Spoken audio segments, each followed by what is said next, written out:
అతని పేరు చిన్నాడు.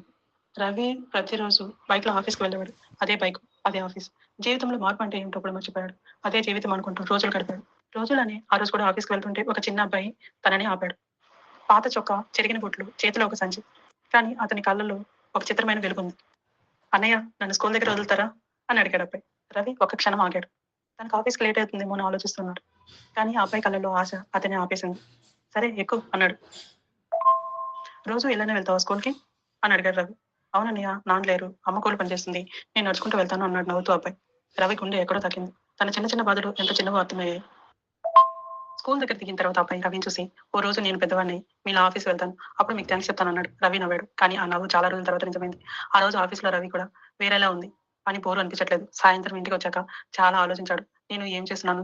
ఎవరి కోసం చేస్తున్నానని. మరుసటి రోజు నుంచి రవి ఆ చిన్న మార్పును మొదలుపెట్టాడు. ప్రతిరోజు అబ్బాయిని స్కూల్ దగ్గర దింపడం. ప్రతిరోజు అబ్బాయిని స్కూల్ దగ్గర వదిలేవాడు. కొద్ది రోజుల్లో అతనికి చదువుకు అవసరమైన పుస్తకాలను కూడా కొనిచ్చాడు. ఏళ్లు గడిచాయి. ఒక పెద్ద ఆడిటోరియంలో రవి మొదటి వరుసలో కూర్చున్నాడు. స్టేజ్ మీద ఒక యువకుడు స్పీచ్ ఇస్తున్నాడు. చిన్న వ్యక్తి, నా జీవితంలో మొదటి నమ్మకం ఇచ్చిన వ్యక్తి ఒకరున్నారు. ఒక చిన్న లిఫ్ట్‌తో నా జీవిత దిశ మార్చారు అంటూ ఆ యువకుడు రవి వైపు చూసి నవ్వాడు.